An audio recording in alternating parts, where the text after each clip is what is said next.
Почитувани граѓани, почитувани представници на медиумите, дозволете на почетокот на оваа пресконференција да упатам пред се благодарност до граѓаните заради нивната одлучност, посветеност и решеност да ја почитуваат одлуката на владата за ограничување на движењето во периодот од 21 до 06 часот, а со тоа и да го заштитат и сопственото здравје и здравјето на нивните најмили. Потоа, сакам да им заблагодарам на моите колеги, на полициските службеници, кои се нависени на задачата и во овие исклучително тешки услови, а со оглед на тоа и дека времето се влоши, истите максимално посветено, постапуваат одговорно и ги извршуваат работните задачи во согласно со законите.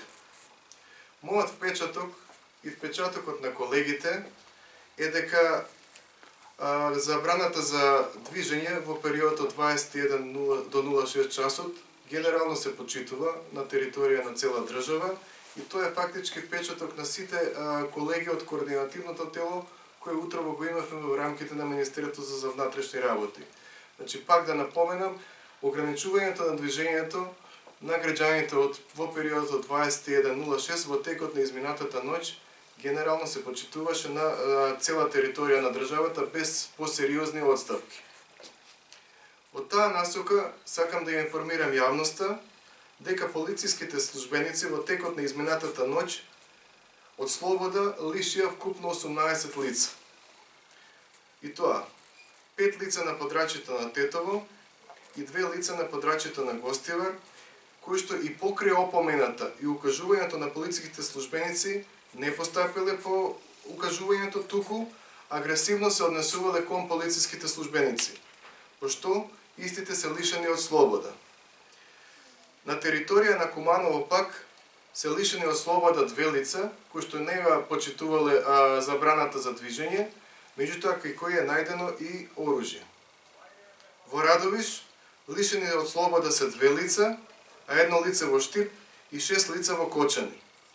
Во Виница е констатиран еден случај на прекрашување, но лицето се оддалечило и се преземаат мерки за расчистување на случајот. Покрај тоа на територија на цела држава се опоменати 74 лица, кои што веднаш постапиле по насоките на полициските службеници. Најчесто се работи за лица кои што биле во нивните приватни моторни возила. Сублимирано станува збор за 9 кривични пријави кои веќе се поднесени, а се однесуваат по член од 206 од Кривичниот законник. Министерството за внатрешни работи во моментот интензивно презема активности со цел утврдување на елементи за поднесување на кривична пријава за кривични дела за останатите сторители, а во смисла на дефинирање на елементите на стореното кривично дело, при што доколку се утврди дека сторената активност има елементи на прекршок, а не на кривично дело, ќе биде поднесена соодветна прекршочна пријава против сторителот.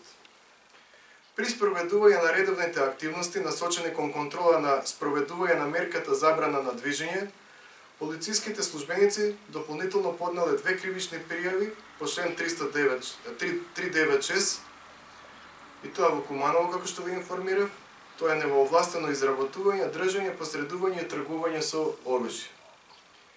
Во моментов, полициските службеници контролираат вкупно 618 лица со решенија за изолација, односно за здравствен надзор, и 7307 лица со изјави за самоизолација.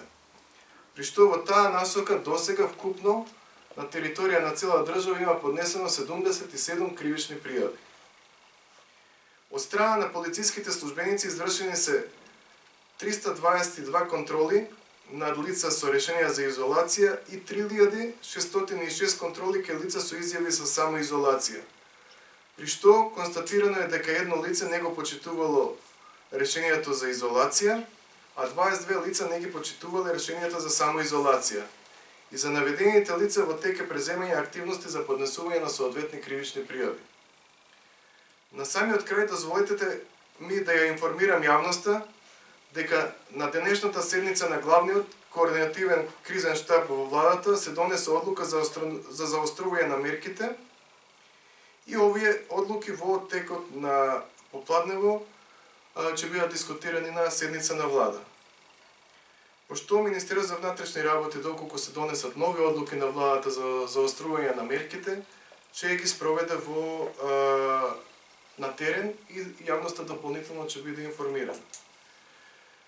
Во текот на вчерашниот ден истакнав, а денес повторно ќе потенцирам дека како министер за внатрешни работи во изминатиот период, а и во иднина ќе се залагам за преземање на најстроги мерки со цел надминување на последиците кои што од ден на ден се се посериозни и за поригорозни ограничување на движењето на граѓаните со цел спречување на ширењето на вирусот COVID-19. На крајот уште еднаш сакам да упатам благодарност до граѓаните за почитување на одлуката на владата и апелирам, силно апелирам во иднина да се придржуваат на истата. Да бидат одговорни и внимателни и со тоа да придонесат за заштита на својот живот и на животот на нивните семејства. Ви благодарам.